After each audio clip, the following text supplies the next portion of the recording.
அதே மாதிரி அதே ஒரே ஸ்டைல் தான் இருக்கு. அது ஒரே ஸ்டைல் தான். ஃபர்ஸ்ட் இருந்து நீங்க ஓகே கல்வி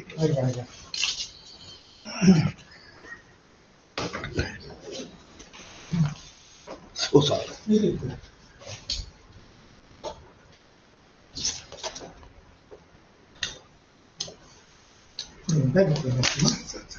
I'll start that.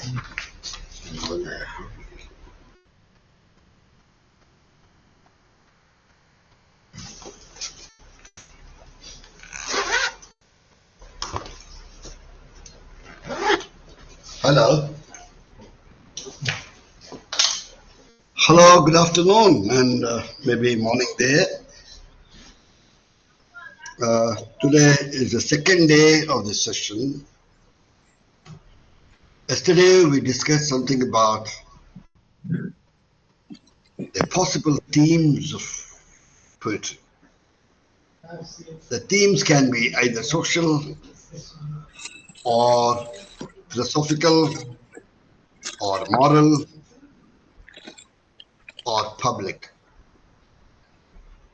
And we also define what's poetry. We also further discussed on the elements of poetry. And we are trying to find out the characteristics of nature poetry and romantic poetry. And if you are able to recall, you will definitely agree with me that we discussed that a poetry is a product of reason and imagination. And poetry makes use of what are called poetic devices. For example, symbols, images, and well, other devices like, or other figures of speech like simile, metaphor, personification, synecdoche, and so on. So that was something in general about poetry. Towards the end of the session yesterday, we also understood that poetry has a beginning and an ending. Today, we are going to discuss something about what we call structure. Structure in poetry, book 2. I'm sure you'll have the material online. You'll have the soft copy of the material. And what do you mean by structure? The human body has a structure about it. The anatomy of the human body or the human being has a structure about it. It is different things arranged in some particular order. I would like you to recall something about the purpose of poetry. The aim or the objective of writing any poetry is to convey a message, convey a point of view, convey someone's experiences, or share one's perceptions about an issue.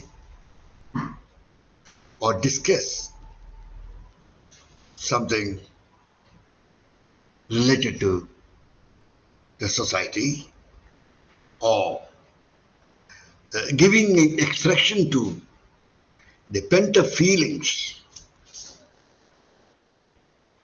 in the individual who writes poetry. A poet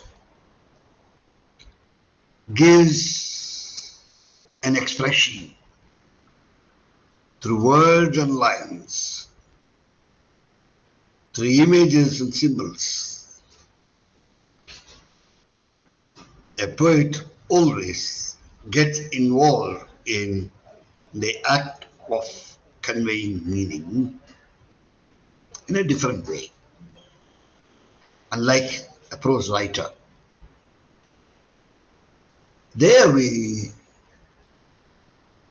allow space for a poet to use the language in any way he likes, or in any way she likes. That's why yesterday I also was telling you that poetry has a deviant structure, and the language itself will have a deviant meaning.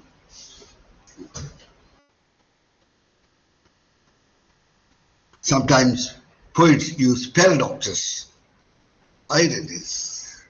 Some poems may be satiric. Yesterday we were discussing the kinds of poetry of the ballad, then ode, epics, etc., etc., etc. All these different forms of poetry or kinds of poetry, they do differ in their what we call inbuilt arrangement of the language in terms of structure and diction. And poets have what they call the license to use the language in any way the poets like. Poetic license. There's something called poetic justice also, which we'll be discussing maybe in the next session. Right? The difference between poetic license and poetic justice. Poetic justice is something like the poet is trying to do some justice to an individual, to a cause, or to a problem which has not got its justice through law or the judiciary or the society. The poet at least through his writings, he may say, okay, it is right or it's acceptable, something like that. So these two concepts, poetic license and poetic justice, you should bear in mind when you are writing a poem on your own. Well, now coming to the structure, we have, as the slide says, a beginning. It's beginning. I write. I'll give you some examples. I'll read some examples of very good poems written by African writers. Today I brought those poems, but I can't read on the slide there. Well, so the structure, the term structure refers to the arrangement. Any writing, any piece of writing, whether it is a paragraph writing, or a poem, or a play, or a simple dialogue, any kind of writing activity, any kind of creative writing. Right? If you're going to write an essay on your own about the weather or about the climatic conditions, well, you'll always have a beginning, you'll always have what they call a middle, and you always an ending. Okay, in the middle, in between the middle and the ending, you will always go to the zenith of the line of argument in any paragraph writing or any essay writing or in any writing activity of its own kind. Okay, we will have a beginning. The beginning may be a dramatic beginning. The beginning may be from somewhere. Sudden surprise. Right? And if you read, yeah, it is like that. If you read some metaphysical poetry, you'll be able to see how the beginning is. Right? So the beginning may be in any form, having any kind of diction or structure. The beginning may be a sentence. The beginning may be an exclamatory sentence. The beginning may be a question. The beginning may be in the form of what we call an imperative. Yes. But every piece of poem and all poetry, like fiction or like any other non-fictional account of something, even on a simple paragraph, any piece of writing, I repeat, any piece of writing will have a beginning. The beginning may be in any form, right?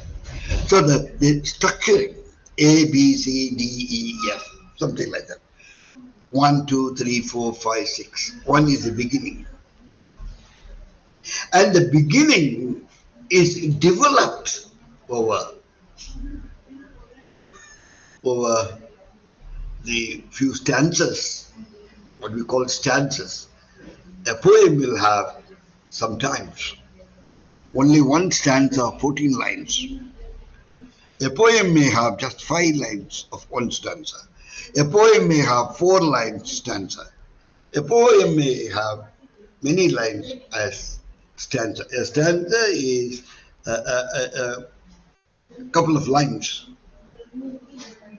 what we call a paragraph in the prose writing. In poetry, we call it a stanza. There may be 4 stanzas, 5 stanzas, 6 stanzas. Shakespearean sonnets have only 1 stanza, but of 14 lines. So that's why we call those 14-line poems as sonnet. Sonnet, S-O-N-N-E-T. Okay. You know, even in a sonnet, the beginning will be there. And every poem, that beginning may, for your information, the beginning may be striking the key note. Some of the love sonnets, just the beginning itself may tell you what the poem is going to be. What's the poem going to be? The beginning may strike the theme. The theme, I said, can be social, can be philosophical, can be moral, can be public as well. So the beginning may be a full-length line, sentence, I mean. It may be a question, it may be an exclamation, it can be an imperative, like order, command, something, or directing. There are many examples. Right? So every poem will have a beginning. That, for example, one play by Shakespeare. As I was telling you today, most of the plays of Shakespeare are written in verse form, V-E-R-S. This is poetic form. Fair is fall and fall is fair. Fair is fall is fair. Beautiful lines, beginning, because it's a drama. The beginning itself will. And in dramatic monologues of Robert Browning, yes, the beginning itself strikes what is called the theme of the poem. Very important point. So a poem will always have a beginning followed by development of themes. What is the theme of the poem? Theme, in ordinary simple words, we refer to the term theme as what we call the central idea. Central idea. Right? Or the gist in one line. So a poem always has a beginning. Okay. The beginning can be, how to make the beginning. Okay. It can be a direct beginning. Direct beginning in the sense what? It's a statement. Straight away say, how beautiful is the rain, the broad and fiery street, in the narrow lanes, how beautiful is the rain. That's all. Striking at the root. The theme is, it's going to be native poetry, and the poet, S.W. Longfellow. How beautiful is the rain. He is observing the rain, or it's raining, and he says, how beautiful is the rain in the broad and fiery street, in the narrow lanes, how beautiful is the rain. That is all. So I can understand from that exclamatory line, beginning, a direct statement, it's a statement. I can understand that the whole poem is going to be about rain and the beauty of rain. How beautiful is the rain. Okay. And look at the examples given here. Milton's Lot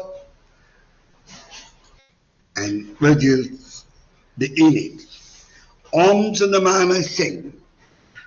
I'm going to sing about arms of the man forced by fate and haughty Juno's unrelenting hate, expelled and exiled, left the Trojan shore. After great pain, a formal feeling comes. The nerves sit ceremonious, like tombs. The stiff, hard questions, was it? Was it he?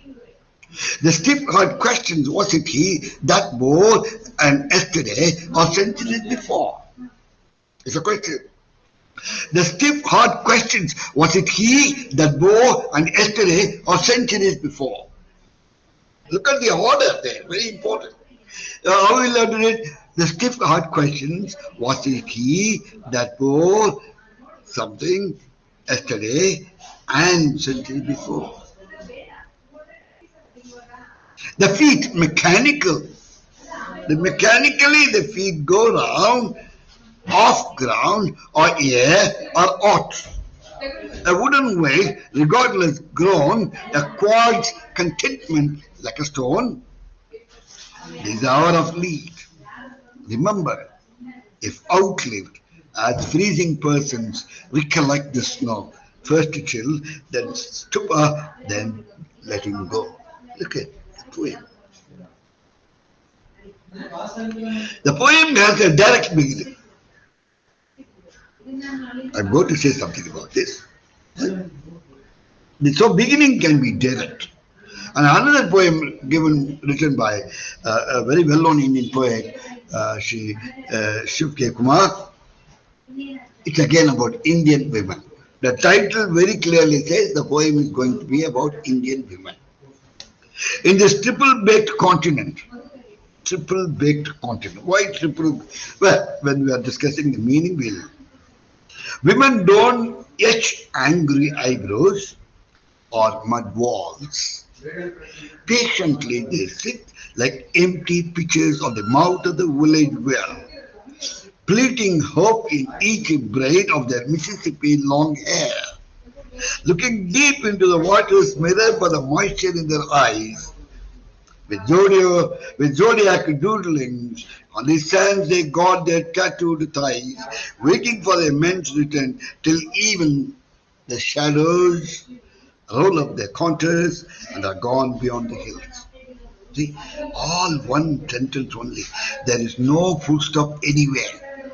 Please note that. It's only one sentence. The full stop is there only at the end. How many lines? 1, 2, 3. First 3. Then no full stop. In this triple baked continent, women don't etch angry eyebrows on mud walls. That's the beginning. How patiently they sit, how like empty pitchers, where on the mouth of the village well, what are they doing? Pleading hope in each braid of the Mississippi long hair. No full stop. It goes on. Looking deep into the water's mirror for the moisture in their eyes. Village women. Moisture in their eyes. Some kind of suffering. Right? Again.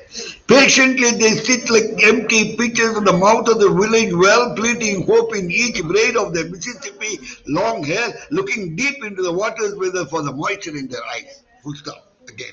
4 lines, 5 lines. You can count.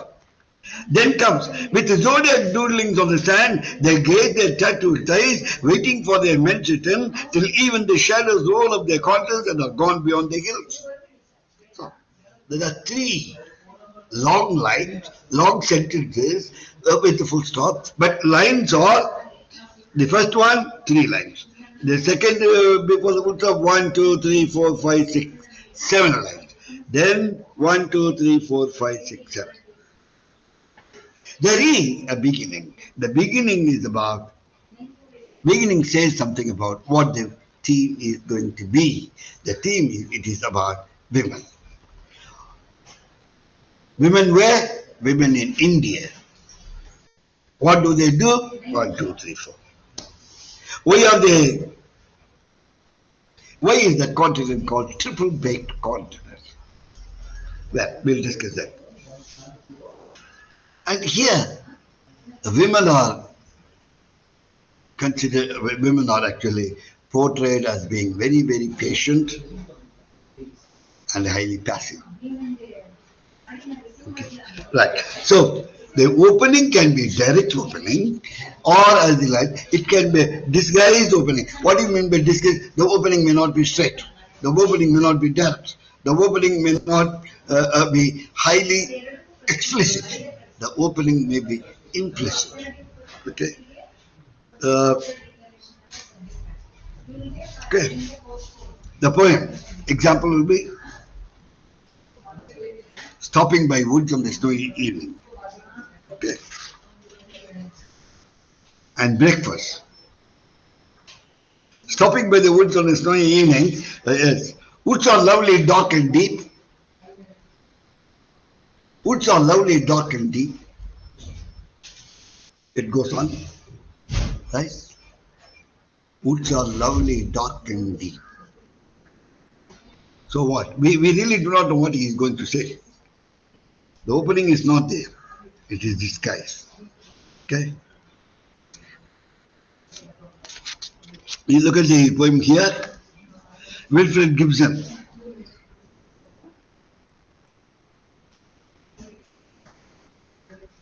We ate our breakfast lying on our backs because the shells were screeching overhead.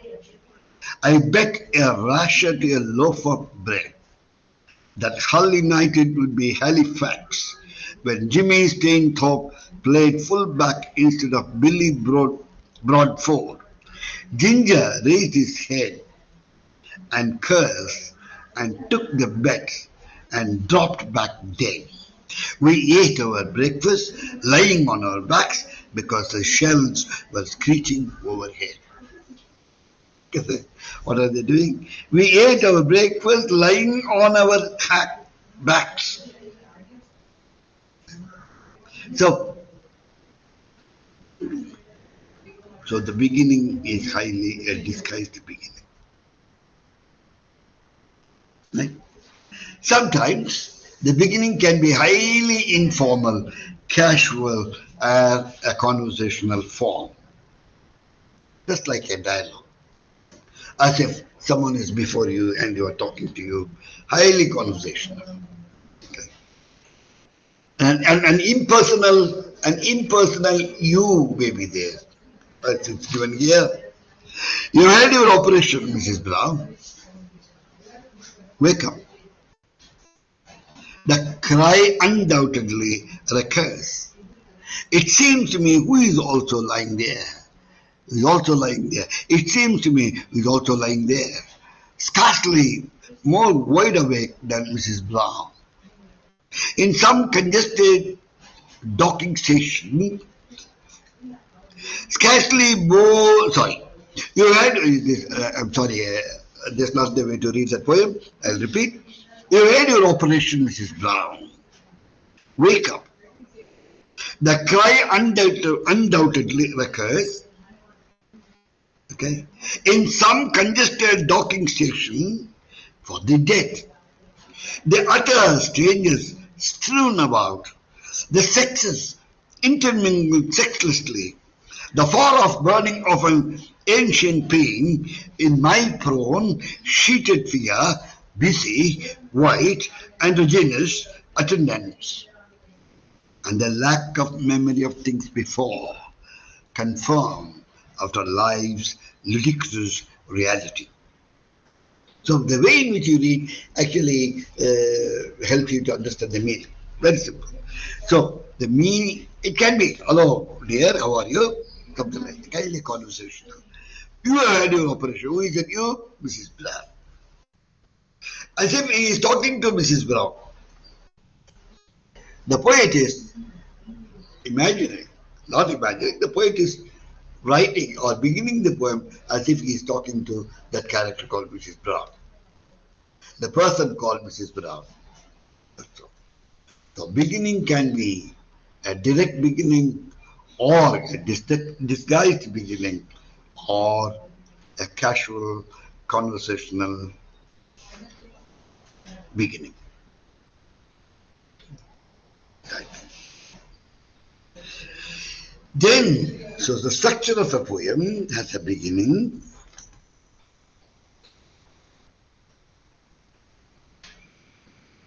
and followed by the themes of the poem getting developed.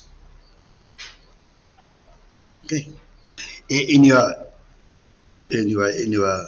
book, it says a poem can be built around anything. An experience, as I'm telling you, it can be about experience. It can be an object that you are able to see or imagine or visualize. It can be about an incident or a scene or an accident. Okay, that will be the focus. Okay.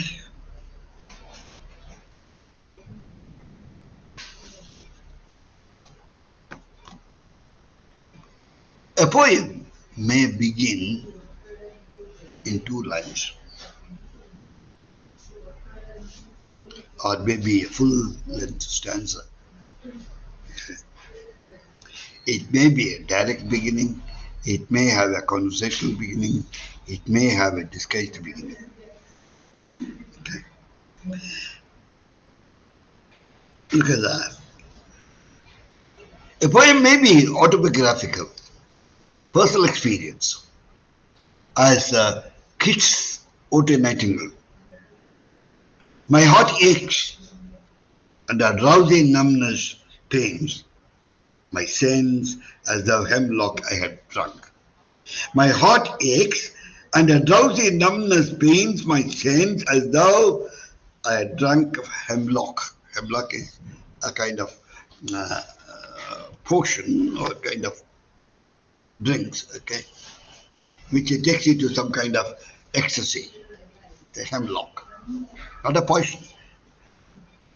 something like an alcohol, wine or something like that, which takes you to heights of ecstasy. Or another poem by W.B. Yeats, okay. The poem White Swans. Wild swans at cold river. The trees are in their autumn beauty. The woodland paths are dry under the October twilight. The water mirrors the still sky. So, poem can have a beginning, which is conversational tone, which can have a direct opening, which can have a disguised opening, which may have a dramatic opening also. There are many examples given there.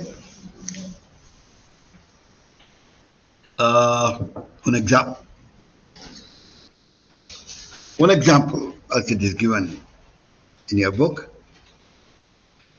Shelley's as a dramatic beginning. I fear thy kisses, gentle maiden, thou needest not fear mine. With Donne's another poem, I wonder by my troth what thou and I did till we loved. Okay. Another poem by Blake, mock on, Walter, Rousseau, mock on, is all in vain. Dramatic, some kind of imperative. Okay. Right.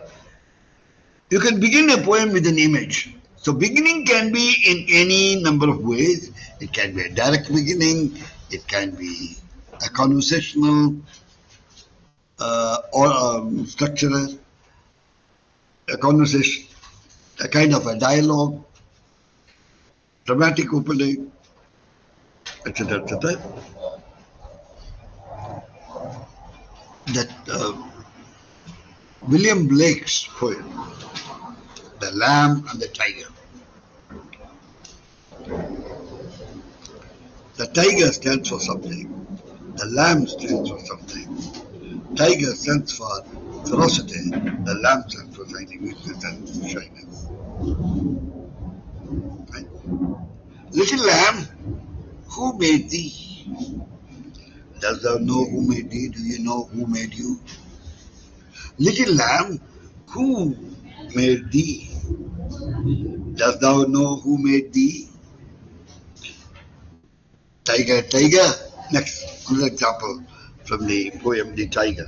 Tiger, tiger, burning bright in the forest of the night. So the first one is more or less a very ordinary. Little lamb, who made thee? Question. Do you know who made thee? Whereas when he is talking about the tiger, he is just saying, tiger, tiger, burning bright in the forest of the night.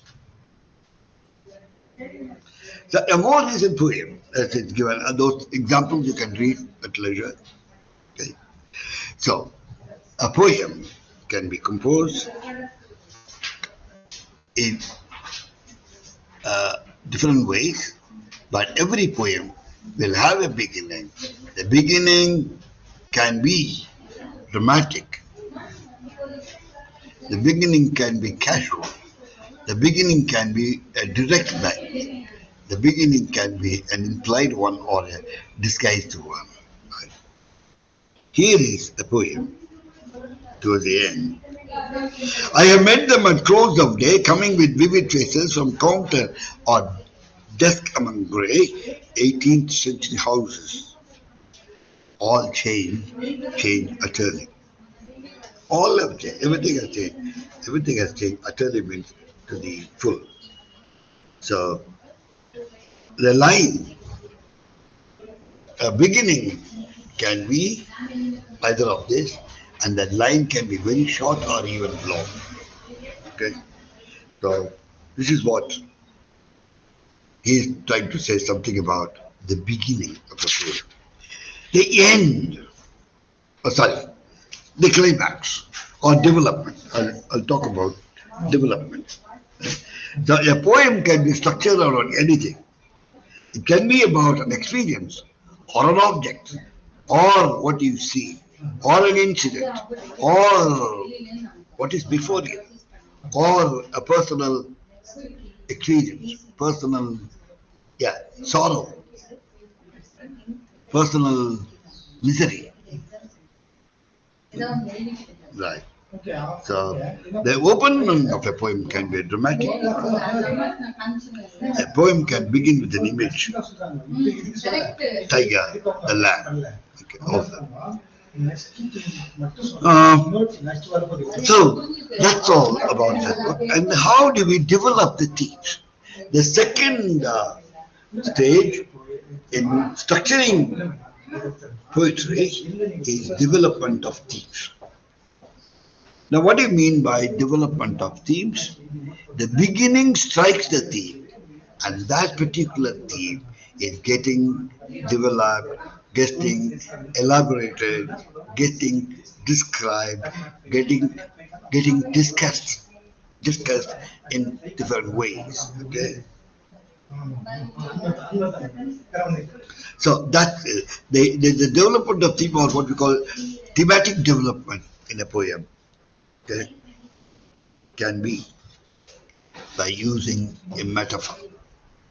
Thematic development can be used can be achieved by using a single metaphor or similes or metaphor. One metaphor or a combination of many similes and metaphors. Okay. One example is given there. You should read it.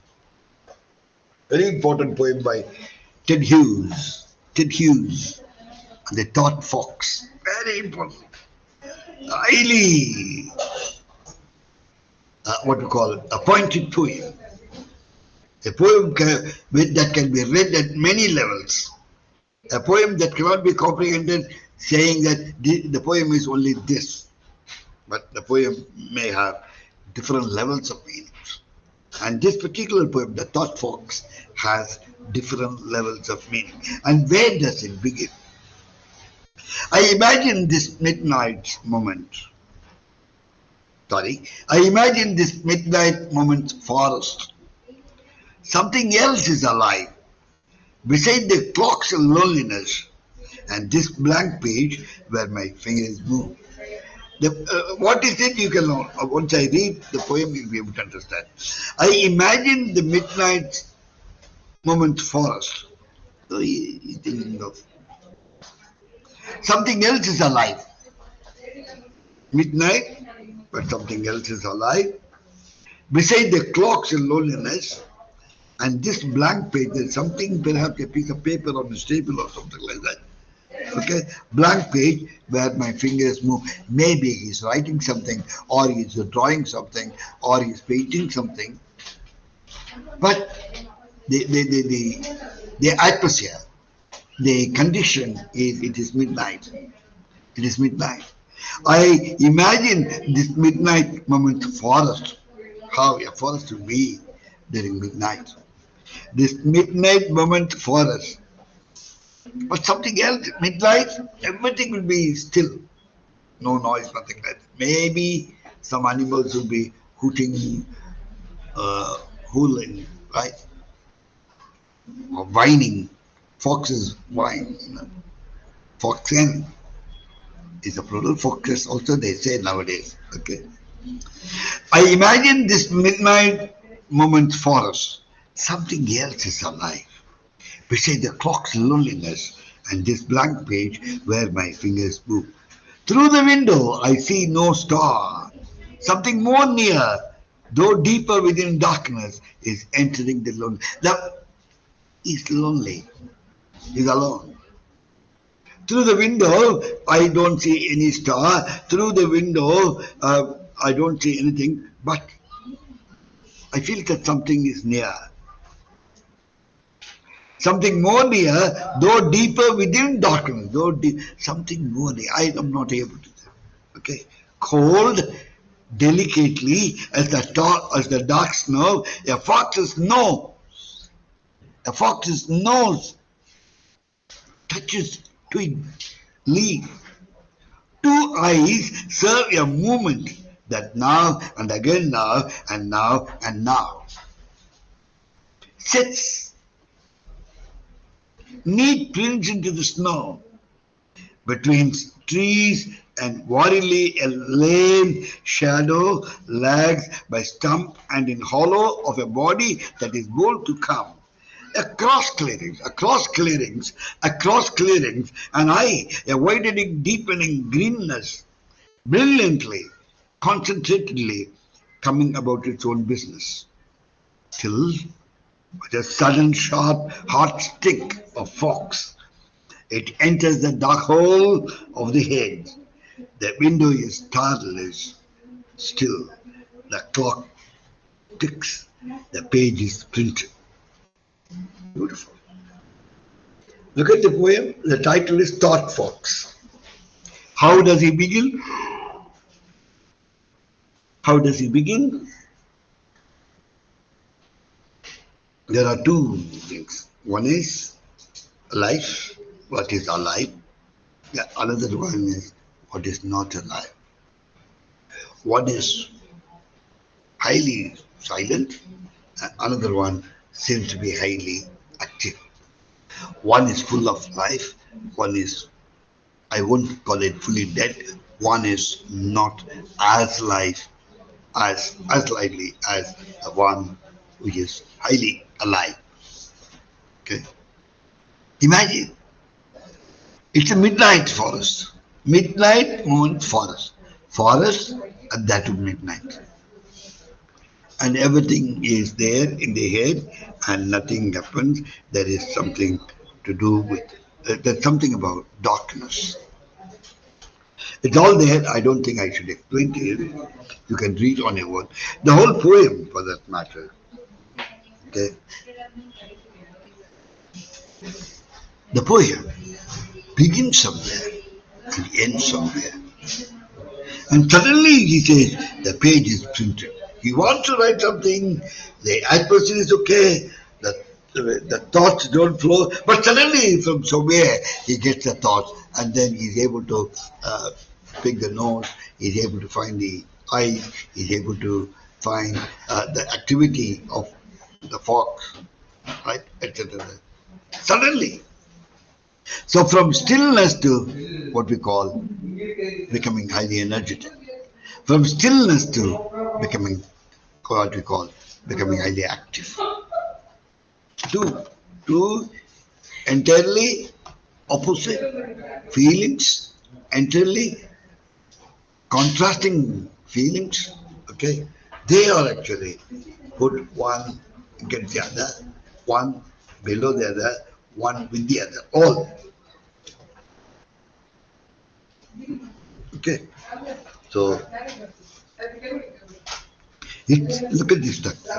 The structure has a beginning, has an end, has a development. Okay, and what is the image here? The image is that of a fox. Okay, and the image is actually how a poet, or particularly this poet, is caught by an idea,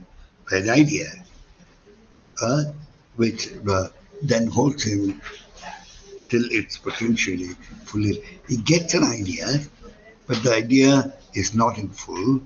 But towards the end, the idea gets realized, the idea gets formed, the idea gets structured, the idea gets its shape, and the idea gets its design. To begin with, he is not able to get any, he is not able to figure out what that idea could be.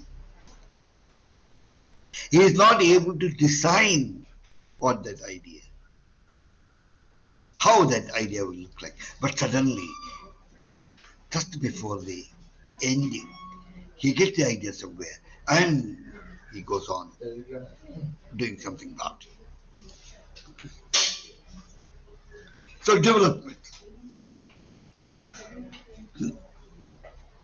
So the whole poem has its own structure, ordering. Beginning, development, and end.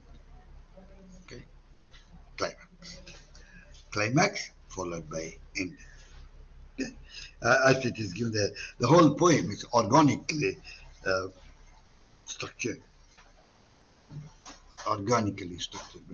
There is a beginning. There is something called beginning. There is something called development. There is something called climax and something called ending.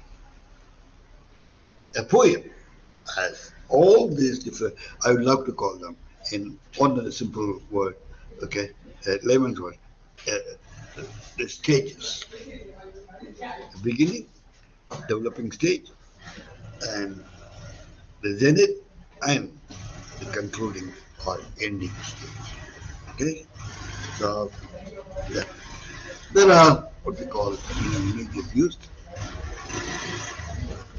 Again, another poem which has been given there, Dr. Shiv K. Kumar's poem. Right.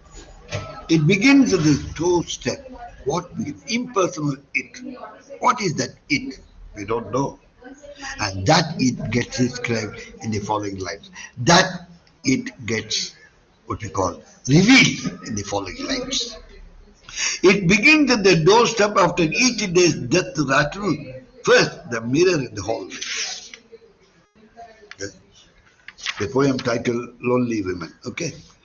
It begins at this doorstep after each day's death rattle. First, the mirror in the hallway that lets another woman in it stick out her tongue at me. Then the agony of yearning from one room to another with the ghost whispering around me like the summer flies. All only one stanza. 1, 2, 3, 4, 5, 6, 7, 8, 9, 9 lines. Look at, I read and look at the mark of punctuation. Somewhere in the fourth, 1, 2, 3, 4, 5. In the fifth line, he uses a dash, means some kind of a pausing. There is some kind of a stop in the thought process. The thought process. That's why a dash. Or maybe he is trying to find out the way to elaborate what he has already said. Okay.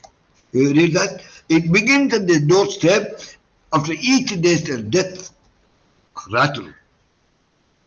First, the mirror in the halfway that lets another woman in it stick out her tongue at me. Then the agony of yearning from one room to another with the ghost whispering around me like the summer flies. Look at the text. If I break into whistle, a coward strategy to ward off evil in wilderness, the throat splutters like the wick in an oilless lamp. Oilless lamp. Again, another 4 lines only. The terrace offers no escape, either for it exposes me to the moon's malignant eye and the star's grin. It all ends in my bed, mummy, coffin. Beautiful. So look at the tone. Look at the images that he uses. It was not a happening.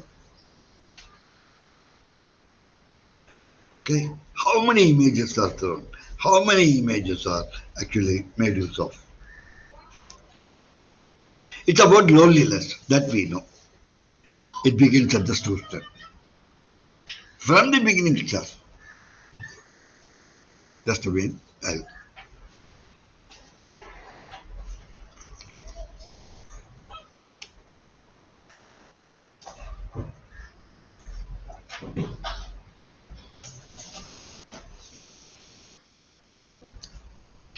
It begins at this doorstep and concludes, okay, with my bed's mummy coffin.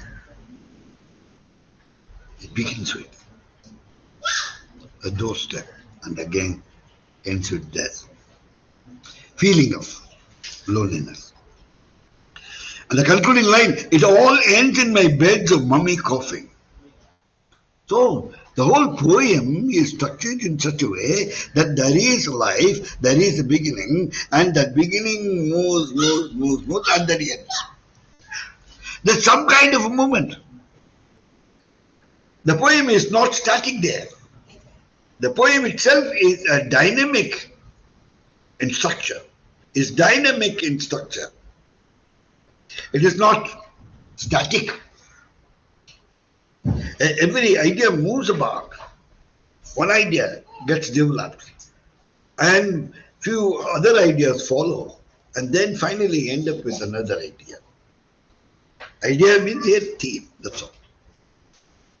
Okay. The poem actually moves forward on two planes. One is of time and the other one is of space. In terms of time, look at that. It begins at the doorstep after each day's death rattle. The woman goes out for work, goes out to work, and returning in sunset with each day's death rattle.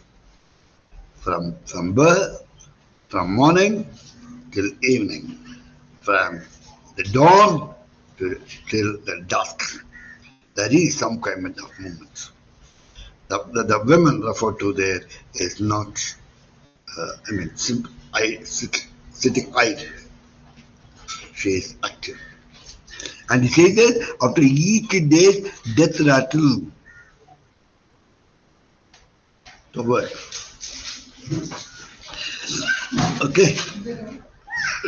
Then she goes to her bed. We are told it's like a mummy coffin. Mummy coffin. Coffin is a place, is a box like where the dead body is placed. Okay. So the whole day is full of struggles, from dawn to dusk, from morn to night. Look at that. Mirror is an image. The hallway. The wick of a lamp, the wick, only when there is oil, the wick will be burning bright. As with the oil getting reduced, as with the time the oil gets used more and more, the wick is not going to glow further. The wick is going to get itself put off or put out. Okay. There is no burning. The wick glows as long as there is oil in the lamp. With the consumption of the oil by the wick, okay, as the time passes, the wick actually is not as glowing as it was or as it has been in the beginning. That's the end, Right. So mirror is one image. Ghost is another image. With a ghost whispering around me, like the summer flies. Then the wick is another image. The wick spluttering in all oilless land. The desolate terrace.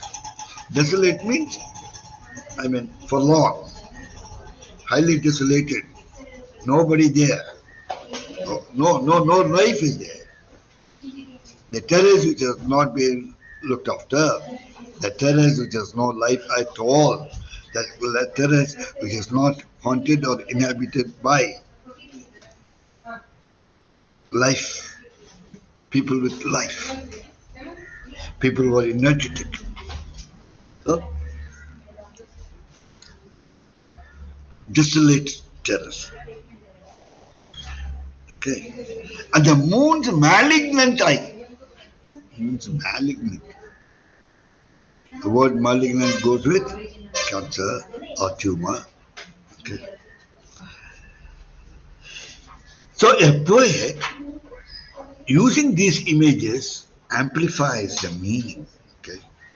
And the thing amplifies means gives a lot of shape, gives a bigger design, gives a bigger shape to the theme that he has beforehand or he has in his mind.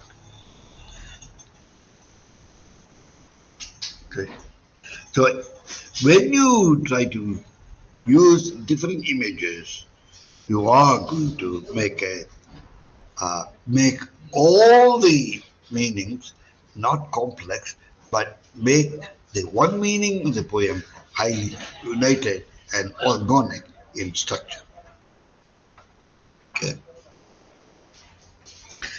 So I use images, I use similes, I use metaphors to bring about or to develop the theme which I have stated or which I have written or which I have poured in my beginning. Okay. Actually, here again, one more poem by an American poet is given. The poem Belief by Josephine Miles. Okay. Mother said to call her if the H bomb exploded, and I said I would, and it about did. When Louis, my brother, robbed a service station and lay cursing on the only cement in handcuffs. Mother said to call her if the H hydrogen bomb exploded, and I said I would, and it about did when Louis, my brother, robbed a service station and lay cursing on the oily cement in handcuffs. The bomb exploded when Louis, my brother, robbed a service station and was cursing on the oily cement in handcuffs. Louis was arrested. Louis was handcuffed. And when did the bomb explode? I could see the bomb getting exploded by somebody where I see him in handcuffs. That's all. But by that time, it was too late to tell mother. It was too late to tell mother. Mother asked me when the hydrogen bomb exploded. I know that but I couldn't tell her because it was too late. And you can't ask too much of, sorry. But by that time it was too late to tell mother. She was too sick to worry the life out of her. Well, why? Causation is sequence. Beautiful line. Causation is sequence. And everything is one thing after another. Everything is one after another. When I came to know, or when I came to see my brother in handcuffs, when I came to see Louis in handcuffs, I got the time. I was able to understand the time who was the cause behind that explosion, that bombing. But by the time I wanted to tell my mother means generic. Okay? By then, she was sick. She was actually, she was not in a position to listen to me. Look at that. But by the time it was too late to tell mother, she was too sick to worry the life out of her over why did this happen? Why did this happen? That was responsible for her mother's worry, etc. Causation is sequence. And everything is one thing after another. Besides my other brother, my other brother Eddie had got to be president. And you can't ask too much of one family. The chances were as good for a good future as bad for a bad one. Therefore, it was surprising that as we kept the newspapers from mother, she died feeling responsible for a disaster, unverified, murmuring, and asleep as it seemed, the ancient slogan, noblest oblige. Okay. Right. So, the whole poem is about there is a progression. Mother said to call her if the hydrogen bomb has exploded. She called me to find out. But by the time I found it out by looking at my brother, Louis, handcuffed. Brother is not brother by birth, okay? Another human being. But by the time I wanted to go and tell her, she was already sick. She was too worried. Therefore, she was not in a state of mind to accept or to understand what I was trying to say. It goes on. Therefore, it was surprising as she kept the newspapers from mother. She died feeling responsible for a disaster unverified, Murmuring in her sleep as it seemed, the ancient slogan, noblest, nobler, noblesse, sorry, noblesse oblige. And everything is one after another. The last stanza then seems to round off the central theme with a connective therefore. So there are what we call some devices which link one idea with another idea, which link one sentence or one line with another line. The word therefore links the ideas given in the earlier stanzas or earlier lines, and it gives the reason for why certain things happen, why mother was sick, why mother was worried, why mother died, what made her feel so desolate, etc. etc. The word therefore in the poem is very important.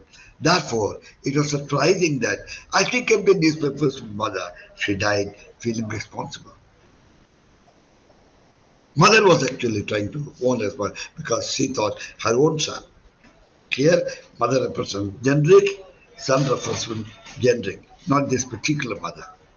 When a mother comes to know that her own child has been responsible for such a very tragic, what we call environment or tragic incident, the mother feels highly helpless. The mother feels highly defeated in her. So, and everything is one thing from another. Everything is one thing after another. Therefore, a very important point, very important word. Therefore, relates to what happened in the beginning, relates what happened in the beginning and what happened at the end.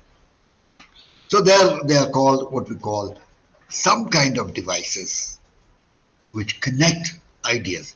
A poem may have the use of such connectives like therefore and so and so.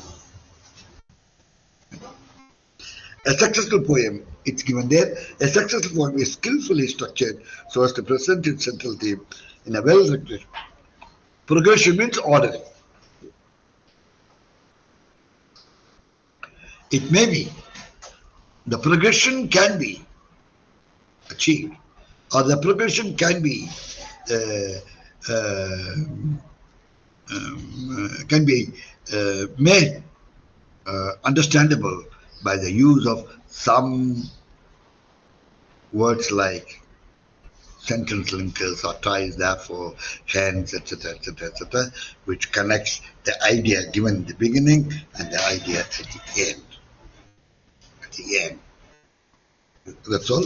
So, a poem then, okay, is an inspired thing. Every good poem, very important line there, every good poem has a formal, recognizable design. Very important. Underline that word.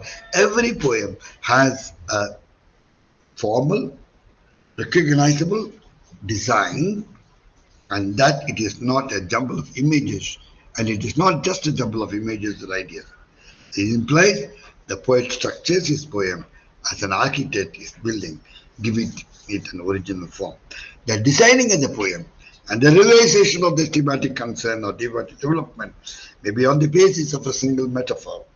Okay, the thought forks. Okay. That's all about what we want to say about the beginning and the development of themes. The next thing when it talks about what is climax. What is climax in a poem? What is climax in a poem? Followed by ending. Okay. A poem, like any other prose writing, also has its uh, unities.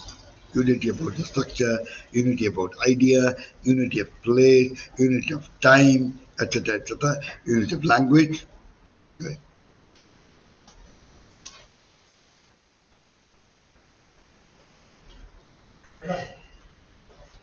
Structure in poetry can be of two kinds. One is the static structure, the other one is a dynamic structure. Okay.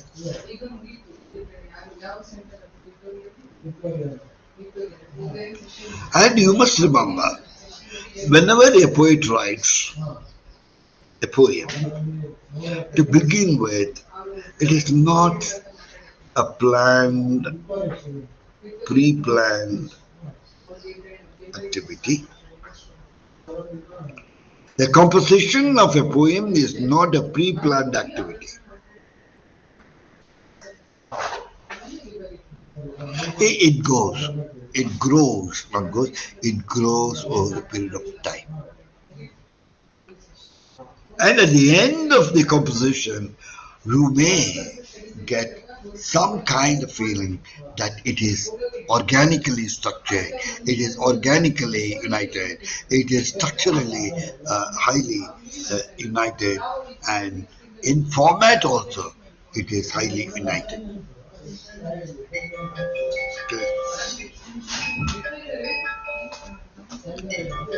And every poem has a climax. The climax is in it. The peak. Okay? The peak, climax. And the climax may be followed by what we call a denouement. A denouement. What is denouement? We'll discuss in 2 minutes. Yeah, a poem should be characterized by unity of impression. The structures of poetry are of two kinds. One is static structure, the other one is the dynamic structure, with a climax occurring in the dynamic or progression pattern rather than in a static pattern. Okay. Climax comes over a period of time, over many lines, over many lines. Climax comes after many lines. Somewhere at the end.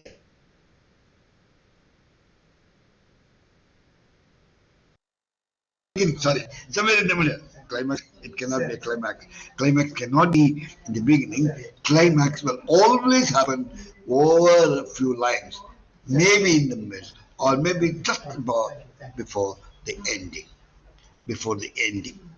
So, climax. Where is the climax? You will have to find out. Okay. Climax means, as your book says, literally meaning a ladder. They spell the occurrence of multiple climaxes, which are like smaller peaks to be climbed up to reach a higher peak. Well, it's self-explanatory. A poem or a lyric, for example, which is a kind of poetry, okay, can have a progressive pattern. Progressive pattern. Okay. We have told the three types of poetry: epic, dramatic, and lyric. And the lyric poetry, okay, is getting written these days. Okay. For example, the lyric is a direct expression of the human mind, though it many times hides behind different masks or personae. Shakespeare wrote to be or not to be? That's a question. He was dramatizing Hamlet's problems, etc. A lyric, however personal, becomes every soul's energy, and a lyric is more appealing than any form of poetry, any kind of poetry. A lyric is more appealing than the epic poetry or the dramatic poetry. A lyric has a lyric has an appeal which can be universalized. or it can, that appeal may be an universalizing effect. A lyric is always short. A lyric is always short. Okay. So there are many examples given there, and we'll come to uh, a poem is neither pre-planned nor spontaneous entirely. Though we had defined poetry is a spontaneous flow of powerful feelings and emotions recollected in tranquility, poetry cannot be pre-planned either, or poetry cannot be fully spontaneous. Yes, it is spontaneous. Yes, it can be a pre-planned activity, but it's neither a fully pre-planned activity nor a fully spontaneous activity. It's a mix of both. It's a mix of both. Okay.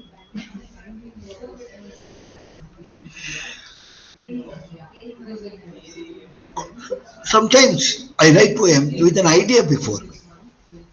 Sometimes I don't have an idea, but still I write poetry. Some lines. The idea gets developed. Some idea. Some blank idea. Our mind is blank, but I start writing. Here I go, here I go. Where I don't know. I'm just giving an example. Here I go. Where don't I know? Where I don't know. But near tells my mind. But near. Near? I'm giving an example. But I'm not pre-planning, but it says spontaneous, but I have an idea. Here I go, where I don't know. These are my lines. Here I go, where don't you know, but near tells the voice. How near?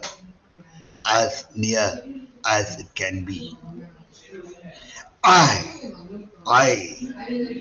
search, search, I search for where to go, near or far.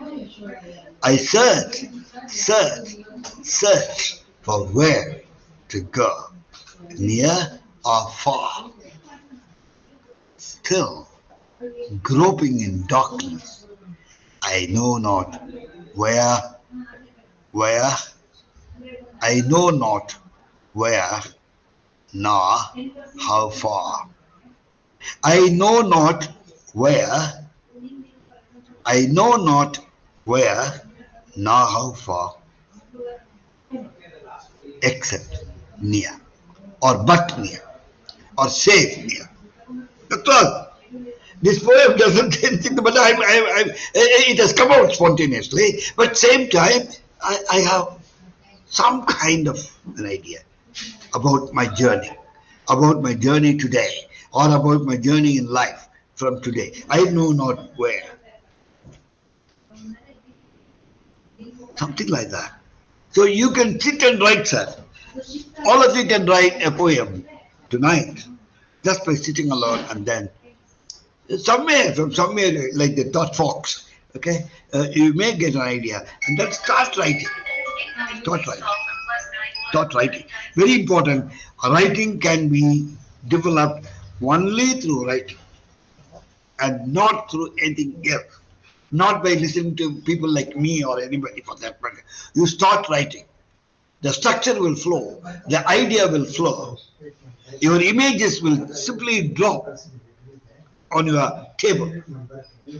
Your metaphors will come there. If you are going on asking, sir, what metaphor I have to use, what simile I have to use, is this poetry? Don't ask such question. You start writing. Even a paragraph, prose paragraph, you start writing. Writing, that alone can help you to write better. That alone can help you become a creative writer. Creative writing is not anything which can be taught. Creative writing is a creative process. Creating process. There may be a model, but that model need not be to your liking. And when you copy that model, it is not going to be a Xerox copy of that model. It's going to be another copy, another model. It's going to be another model, or it's going to be a model for another person. That's all. So no model is finite. One model may help in creating another model. And I cannot say this is a model poem, or this is a model for you to follow while writing a piece of poem. You can't say that. Well, maybe that particular poem by Wordsworth or by a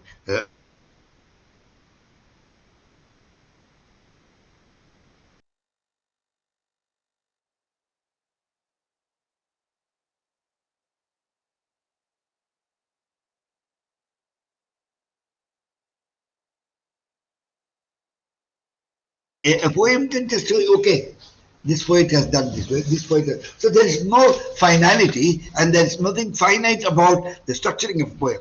Though I can say in stages, beginning, development, climax, and ending. In terms of stages, I can say. But this is how you have to begin. Nobody can say, fix it on you. This is how you have to develop. You may be developing the theme in different ways. But you are, and that kind of writing, is what we mean by creative writing. Not copying from the internet or from the Google or from YouTube or from something else. That is not creative writing. You sit and write. Yesterday I gave you 2 lines, every Sunday they went for a walk together, he, she, and 3 children. I don't know whether you were able to write the next 2 lines. Maybe towards the end we will discuss that. So let me take you back to the definition of poetry as a combination of reason and imagination. So you may be reasoning out, you may be imagining. The monitor before me, okay, I'm not able to see you, but I can visualize from here how you are sitting on the other side, how you are listening to me from sitting in Africa, right? Some part of South Africa, right? I'm able to visualize. I may be wrong, but I'm able to visualize. Here I see you on the other side. Here, let's suppose to the other side. Here I see you on the other side with heads bent and heads held high, perhaps, or heads kept low, or heads kept up. Here I see on the other side with your heads up and hands moving. Please remember these lines.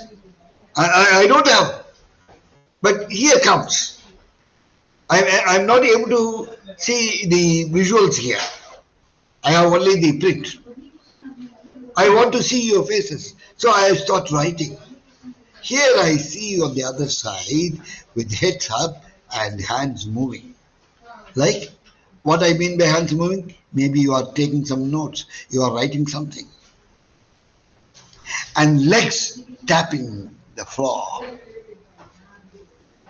Legs tapping the floor with thoughts going,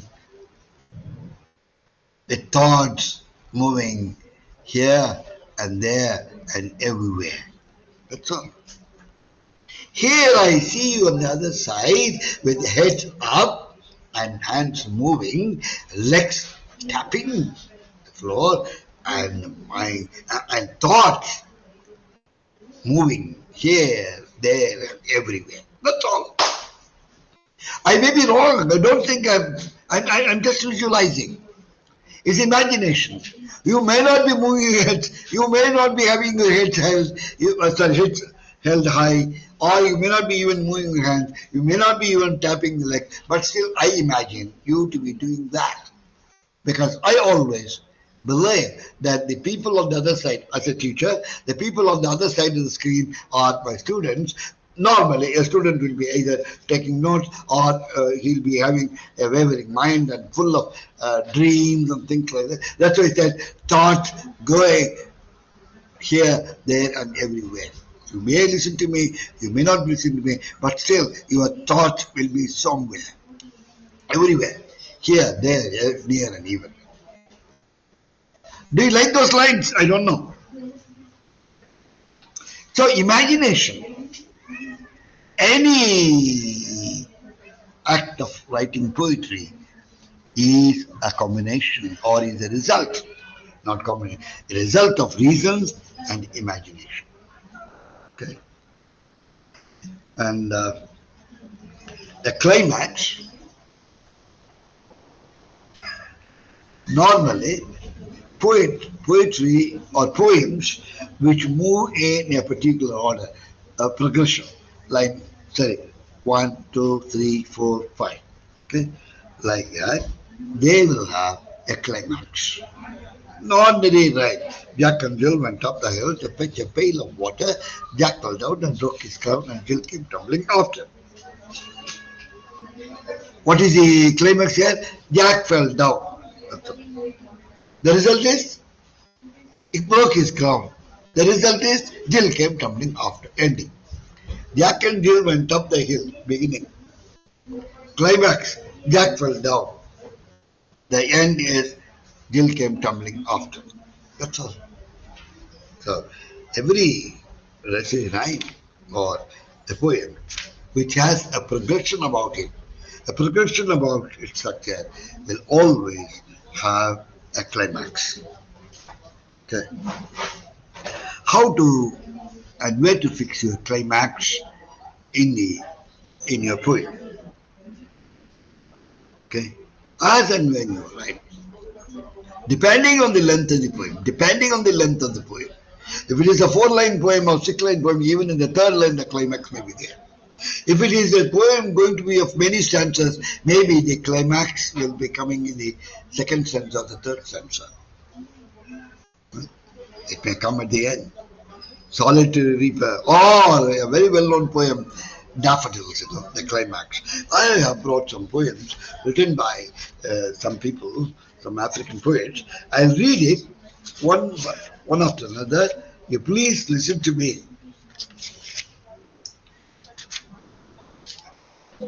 Charles Wilds, okay. African Beauty. Hello, are you listening to me? Hello? No, sir. No. Yes, sir, we're Are listening. they listening to me? No. Huh? Oh, yeah, they're listening. I want to have the visual. Because this is something which they should follow me.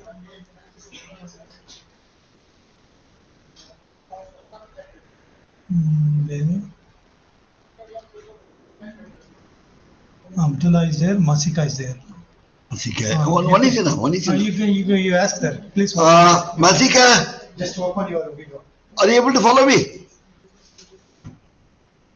Masika,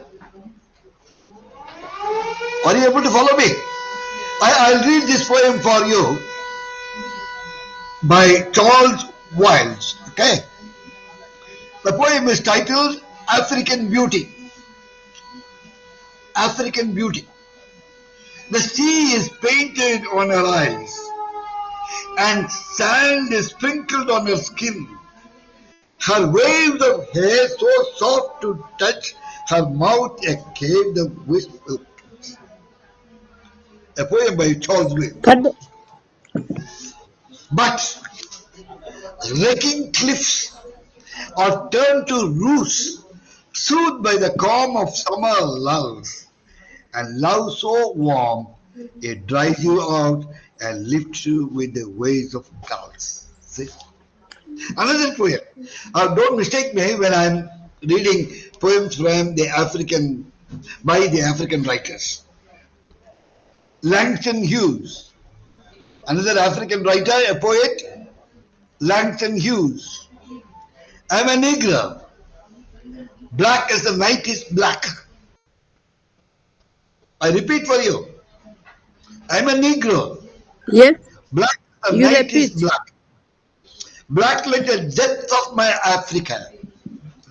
black like the depths of my Africa. I being a slave. Caesar told me to keep his doorsteps. I brushed the boots of Washington. Caesar told me to keep his doorsteps. I brushed the boot of Washington clean. I been a worker. Under my heart, the pyramids arose. Sorry, under my hand, the pyramids arose. Okay, I made water for the Woolworth building. I've been a singer all the way from Africa to Georgia. I carried my sorrow songs. I made ragtime. I've been a victim. The Belgians cut off my hands. The Congo, the lynch are still in Mississippi. I'm a Negro, black as the night. Is black as the night is black, black like the depth of my Africa. I dream a world where man, no other man, will scorn. I dream a world where man, no other man, will scorn. Where love will bless the earth and peace its path adorn. I dream a world where all will know sweet freedom's way. Where greed no longer saps the soul, nor avarice blights our day. A world I dream, a world I dream.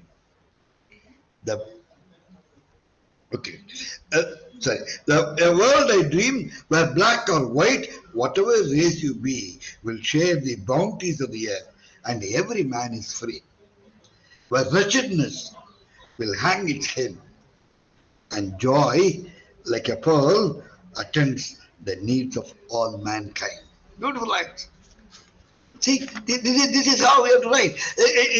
There's only some few images and metaphors are used, that's all. I dream a world where a man, no other man will scorn. I dream a world where a man, no other man scorns. Where love will bless the earth and peace its path adorn. I dream a world where all will know sweet freedom's way, where greed no longer saps the soul, nor avarice blights. A world I dream where black or white, whatever race you be, will share the bounties of the earth. I dream a world where black or white, whatever race you be, will share the bounties of the earth, and every man is free. Where wretchedness, I dream a world where wretchedness will hang its head, and joy, like a pearl, attends the needs of all mankind. Okay, all mankind. So here is a poem where there is a beginning, where there is a climax, where there is a development of the theme, and particularly, I'm a Negro. Black as the light is black. Black like the depths of my Africa. See? The sorrow, the agony. But at the same time, in the next last few sentences, I dream. A wishful thinking. I dream where the whole world attends to the needs of mankind, where the whole earth is friendly, and where the whole world actually allows the space for the coexistence of all polarities, the peaceful coexistence of all opposites. I don't want to use the word opposite. All polarities, maybe bipolar, the south or north, okay, and the east and the west, the colored and the non-colored, the colored and the white. Okay, so a poem, in my opinion, must have a good beginning, a good climax, I don't want to use the word good romance, a right climax, and a poem will have an ending. Between the beginning and the climax, the themes get developed. A poem may have one theme or many number of themes. I tell you, when I say theme, many number of ideas. Okay, many number of ideas, many number of perceptions, many number of views about something or about an experience. Okay, so structure in poetry. The beginning and followed by development of themes and climax or ending. Each stage may have different focus and the language choice and structuring of lines may be differing accordingly. Yes, a lyric may have a different structuring. But within these 3 or 4 stages, words may be changing, line order may be changing, arrangement may be changing, but whether it is a lyrical poem or an epic or a dramatic poem, all these kinds of poetry will have these 3 or 4 different stages wherein the poet has the license to have any way of arranging the words or structuring the lines. Okay, and to the end, I have said the use of different patterns, images, and rhetorical devices may depend on the focus or the emphasis the poet wants to have. The tone will also depend on the focus and theme, besides the poet's attitude, emotional feelings, and the context. So a poet may be looking at one, say, I as a poet may be looking at uh, uh, an incident in one way. You as a poet may have a different way of perceiving or different way of looking at the same incident. Okay, and my way differs from your way only because of my changed attitude, my changed feelings, my ever changing emotions. Okay, not emotions can never be static. Emotions and feelings can never be static, and they are always changing. They are always changing from one place to another, from one context to another, from one relation to another, from one person to another person, except the case where the theme is highly universal, where the theme is highly social. Even when the theme is social, but how to handle that issue, I may be different from you, and you may be different from me. There's a problem. The problem of women, for example. I, as an Indian, may be looking at that problem in a different way. I'm not going to say it's not a problem. Well, I may be coming out with a different solution. And you, as a fellow Indian, or as a fellow African, or a fellow American, you may be also looking at it, but your solution may be something different. Your ideas may be something different. The language that you are going to use may be different. The pidgin variety, I told you, the pidgin variety, the dialectal forms, and African English has French expressions also, if I'm right. As a linguist, I'm trying. I may be wrong, kindly correct me. African expressions have some French or African speaking also have French accent and things like that.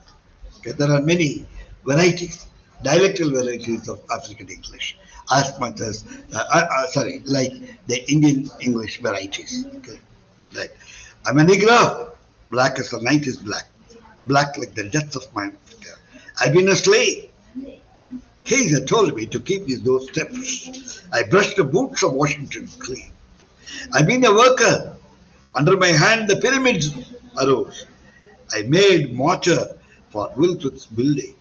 I've been a singer. I've been everything.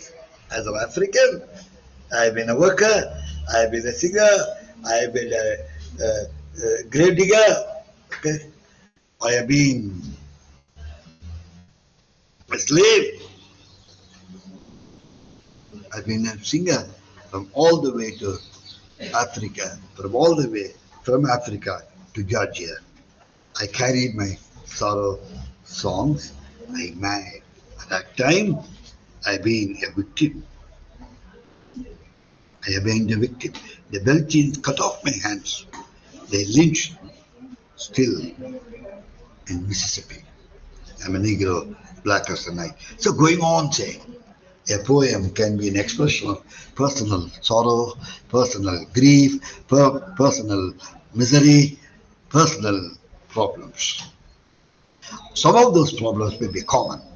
Some of those problems may be as common as any other problem for the whole society. So poets are trying to find some kind of a solace by writing lines of poetry for their personal problems, in which case the poem will become highly autobiographical, or the poet puts himself in as a representative of the society and then writes. Then it has become a poem, or it becomes a poem as appealing to the universe as it can be. Right? So the appeal of a poem, the appeal that the poem has, depends on, to my, not only the language, but the feelings, the emotions, and the context in which the poem is written. I may imagine a universal context. I may imagine a local context, right? As we were reading the poem Indian Women, local context. Sometimes the problems and issues dealt with in a poem in a local context may have an universal appeal, may be common elsewhere too. So it all depends on how I use the language. If I have to have a universal appeal, then I may not be using I. Okay. So these are some poems. There are many more poems, but I don't have the time to read. So climax is where the poem gets summed up. Okay. Denouement. What is denouement?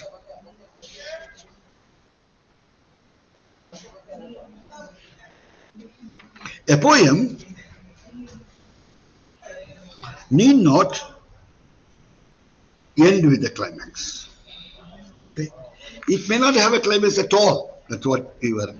Climax and denouement, very important area you should read. Okay. Climax is the tensest moment in a poem, which is after all mental action. Climax could be followed by a denouement. Every poet need not end with a climax. The climber of a ladder will find its uncomfortable perch on the highest rung of the ladder, so too the reader. The climax is often followed by a denouement, which means a partial descent. Denouement means a partial descent appropriate to the thrust or the focus of the poem. So every poem need not have a climax. The climax may be not the highest. The climax may be in the form of a denouement. Not necessarily when you say climax can be, that's wrong. Climax cannot be in the form of a denouement. If there is no climax, there is denouement. If there is no climax, there is denouement. The denouement can be a slight, a partial descent. Okay, appropriate to the thrust of the poem. Examples are given here. Keats' Ode to Nightingale. The same that oft times hath charmed magic casements, opening on the form of perilous seas in fairy land forlorn. Forlorn, the very word is like a bell to toll me back from thee to my soul. Adieu, the fancy cannot cheat so well. Was it a vision? Was it a vision? Or a waking dream? Fled is that music. Do you wake or sleep? He goes on asking that question. What is that music all about? What is that thing all about? Is it only a dream? Or it is only a fiction? Is it real?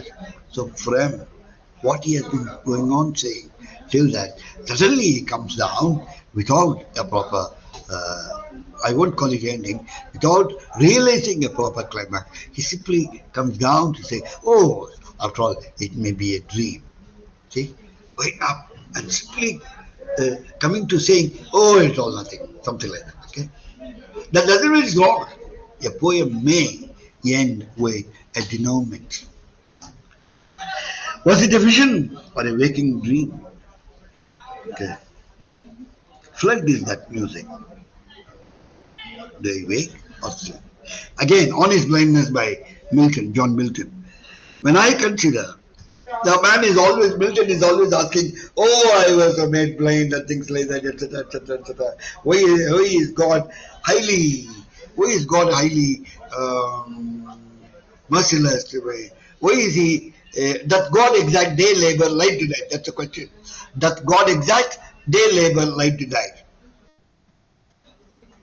Abdullah Mato, welcome. Okay, Mr. Abdullah, welcome. Yeah. Right.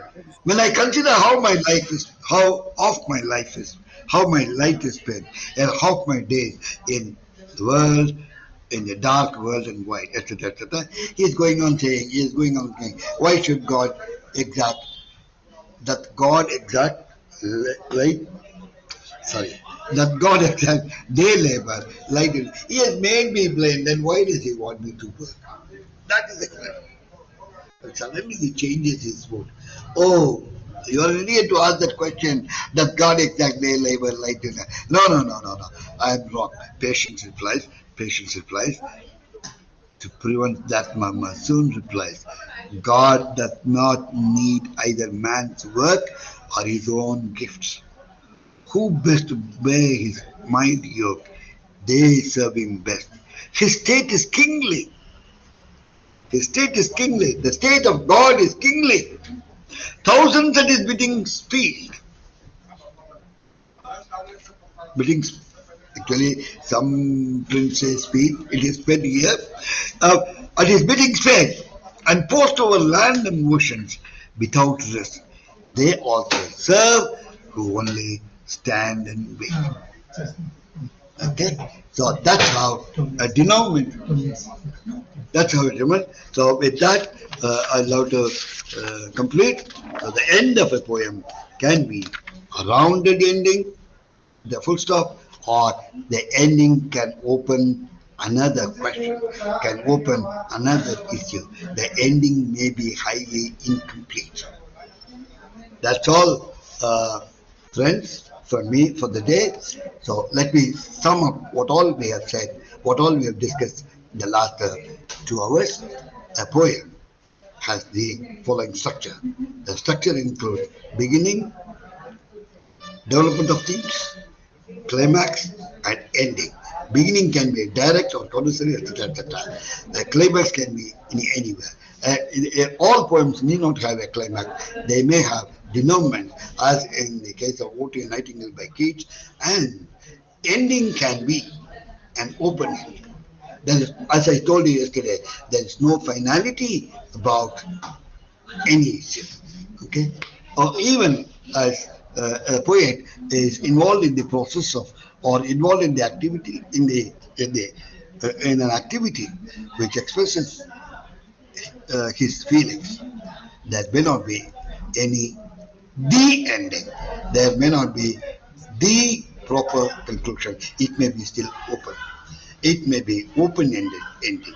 It's not close-ended. The ending in a poem need not be closed. It can be highly open, giving rise to some other issues. That's all from me, gentlemen and ladies. I hope you enjoyed the session. If you have got any questions, you can mail it to the center. And tomorrow and after tomorrow, maybe some other session, someone else will be meeting you. I think you enjoyed my class. Thanks for participating. Thank you very much. Have a nice day. That's all from us for the day. Bye. Bye-bye. Thank you, sir. Bye. See you some other time. Okay. Thank you, sir.